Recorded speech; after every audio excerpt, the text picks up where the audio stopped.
Hey everybody, it's Kenny Cummings here of Chilling with Jeffrey Kenny C. Thank you all for listening.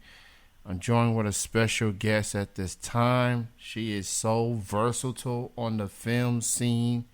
She does film directing. She does score for the music. She animates short films. She does a lot of incredible things. And she's a podcaster as well. I'm excited to be joined with Miss Nicole. So, how's it going? Oh, I'm fine. I had tea. So before I get to the questions, I see you have a birthday coming up on Yeah, June I'm twenty 32. sixth. My birthday is a day before yours. I'm on the 25th. Yeah, I know quite a few people. Well, some are people I don't keep in touch with anymore, Yeah. but they were classmates of mine, and they would all be June 24th, 25th, 26th, 27th. So it's fun. And I know someone whose birthday is coming up the day after mine. He's a wonderful gentleman, and I always share horoscopes with him. Right, He right. sends them to me, and then it's funny because I think his partner probably thinks the horoscopes are ridiculous, but Awesome, awesome. So happy early birthday thank you. to you. I'll go ahead and get to the questions here. Um, like I mentioned in the introduction, you do a versatile amount of things on the film scene. You're being a film director, you're doing animated work as well. Um, if you don't mind, so exactly how did it all start for you as far as just getting into the film scene? I just started making my own work because I didn't think anyone would hire me to do it. And clearly I was right because, as I found after asking people, that's what you have to do. The one thing I want to point out is that a long time ago, when people used to write opera, if you wanted your opera performed at the opera house, you would basically compose the music, write the lines, if any, because an opera didn't have very many spoken lines, but if it did, and you would be in charge of directing the set and the actors and everything. So somewhere along the line of opera down to Hollywood, people quit combining the two. And for me, I guess in another century, I would be writing operas and composing them and working with the orchestra and all that stuff. So I don't see what the difference is in my head as a music fan. But many people now only write, or they only direct, and they write sometimes, or they only do film music. And then there is really no other option other than for you to hire yourself, and then the rest goes from there. Everything else gets better. So as far as I look into your website. Hmm. Is an incredible website, definitely in depth. Breaks down a lot of your work and also breaks down how you get started and working your way up. With woman in film, you know obviously, like most forms of entertainment, it's male dominated and stuff like that. But there are some women in film that's out there doing things not just on the scene but behind the scene. And you being a female and the work that you do, how do you feel about woman behind the scenes and working on the type of work that you do? Well, I always tell people that we strip it into things like gender. And, is this person of mixed race? Is this person white? And then it gets things like, why do we all connect on that level when we should be connecting more on personality type, maybe socioeconomic class? Because I can tell you that I basically, being female to me means I use a women's restroom. Maybe I look a little bit better in Victoria's Secret than Tom Brady, hopefully, and things like that. But when it comes to it, my mind is the same. And what is really going to impact if I write something or if I work on material is my upbringing, my life experiences where I have lived. Because somebody who grew up in the projects and somebody who grew up in 16th century France who was a member of society, and maybe members of the British royal family, along with maybe a woman in Australia who is a cattle rancher, say that we're all female. We're not all relating to each other. And Frank is female. Does that mean I share her life experiences? No.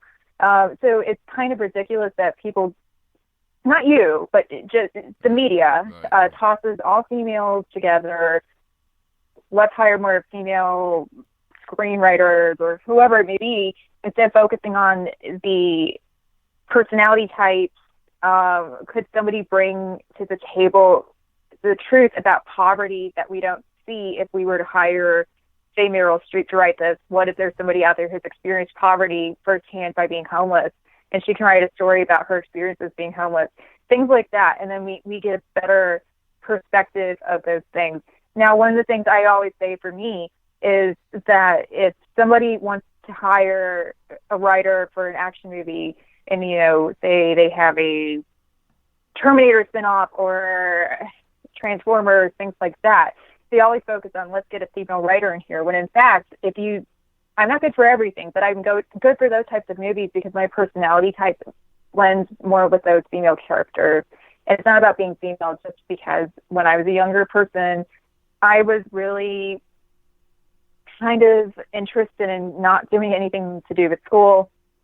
So if I were to meet giant robots outside, I would probably go on a trip with a giant robot and skip school. You know what I mean? Like, if Optimus Prime is outside, I would say, let's go on an adventure. Whereas somebody who's a female screenwriter writing for, say, the Transformers series, as an example here, she may come from another background where she was maybe very studious at school and she was afraid to speak up and didn't have as brash a personality. Or, like I joke on my website, you mentioned, I was born with no eyebrows and an attitude problem. Anyway, the eyebrows came in, but, the attitude problem never left. So that's what we should focus on. I have never understood the whole push I understand it for equality, but I don't understand the push for, like women's stories and stuff, because I have never felt like a woman a day in my life. I don't know what that even means. I just feel like, I'm female. I use ladies' bathroom. I'm okay with that. And my brain is its own person. It's not defined by society's women or girls should be. And I kind of hope that's the way of the future, if that makes any sense. I totally agree with you, 100%. It's just, about the work you put in, about, working on your craft, and just seeing it all unfold. And, obviously, I'm all for whoever, puts the work in.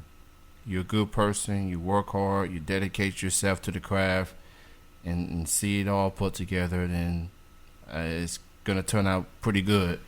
Regardless if it's an actual a regular film, animated film, or short. So I'm all for whatever, pretty much. You mentioned spinoffs. In Hollywood, obviously, there's a lot of spinoffs. A lot of, we work with films or things like that. What's your take on the spinoffs that's out there in theaters, whether it's mainstream or independent? Like, what's your take on that? Well, I mean, people have nostalgia for those film franchises. I don't think anything wrong with it if you do it correctly, and it's done in a way that is attractive visually, because sometimes you run into things like people don't like the way maybe King Kong looks now, and they like a certain King Kong.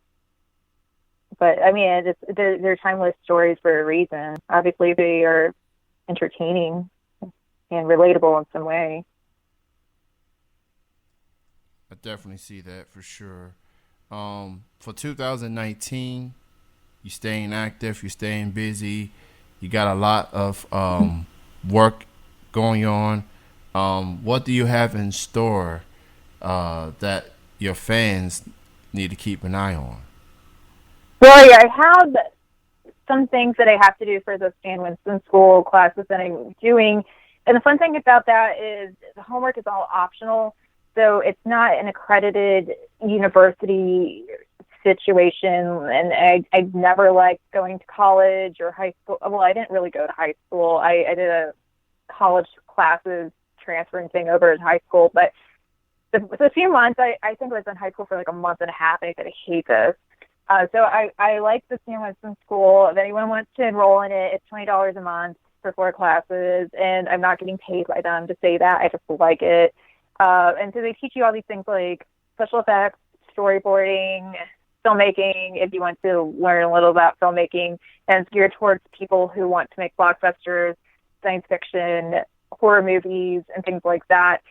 I do argue, even though they don't mention it, that you can also make cute, what I call kawaii, which is a Japanese word, meaning like really like Kuma, Hello Kitty, stuff like that, because those are technically monsters. They're just cute monsters.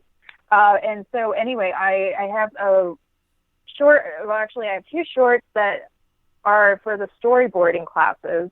One is for digital storyboarding to demonstrate knowledge of that, and then it's called Martians in Belfast. So I am going to put it out like a real short. We actually have real actors in it and everything.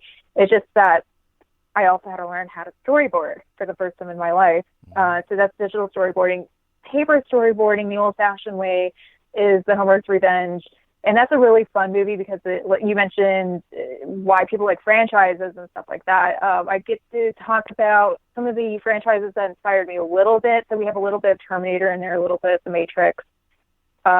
It's based on parody somewhat. So, and it's also like clearly this is not going to be a $200 million income movie. So it's okay with everybody. But it's fun, and then after that, I somehow have to get my first feature out. But the fun thing is I had all these plans. I don't make plans anymore because they always fail on me. So my plan was originally like, well, I'm going to do this with my first movie. It's going to be a short, but a long short, and it will be sent off to film festivals. Obviously, that first movie of mine was never my first movie, and it's actually now going to be a feature. And I have actually picked up some skills from the Sam Winston School, legitimate skills.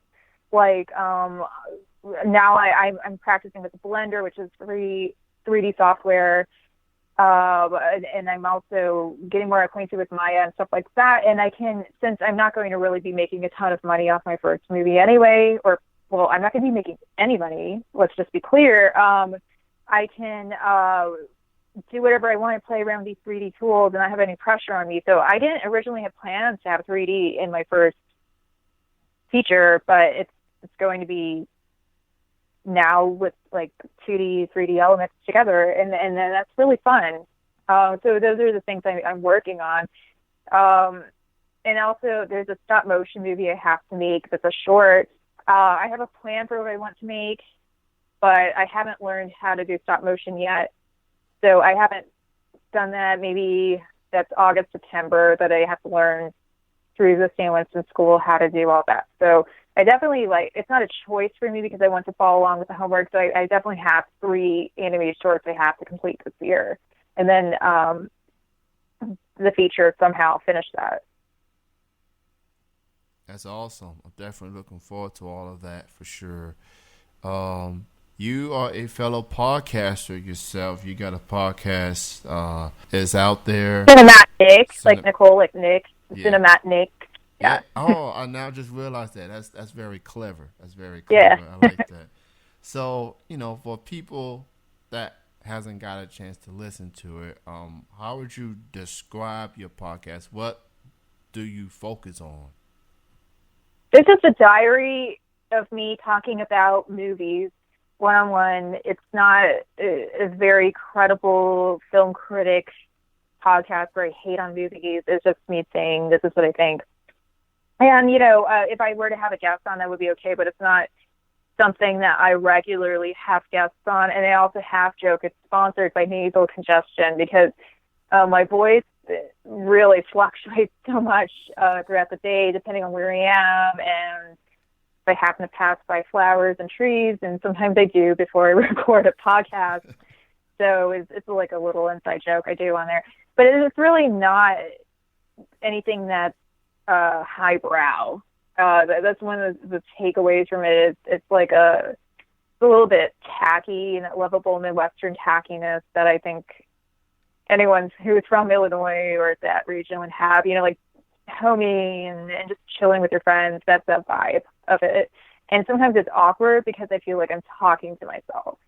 It's the only thing that I don't like. But other than that, I'm really happy that I'm able to reach people with my podcast. Very, very cool. So it is available on Spotify, Anchor, TuneIn, iTunes, Google, yeah. Overcast, and Stitcher. So it's got some options to choose from. So go give that a listen for sure. And, you know, for people that wants to learn more of your work, actually, you can, all the social media feeds is on your website, Cinematic. Cinematic. Like it's you know, instead of saying cinematic, Cinematic, and I see at the end. So go check that out and check out her film work. Check out everything that she is doing, and all and her social media feeds, Twitter, Facebook, Instagram, everything is on there. So go check Nick Russin. So for sure. It was great chatting with you, Nicole. Thank you so much for your time. Continue to do what you do, and thank you for the advice that you've been giving me as far as getting podcasts out there in other places. I'll definitely will look into that for sure. And enjoy having a happy birthday next week, June 26th. Thanks again. I truly appreciate it. Yeah, thank you. All right, so with that being said, thank you everyone else for listening. This is Kenny Cummings alongside with Nicole, chilling with y'all.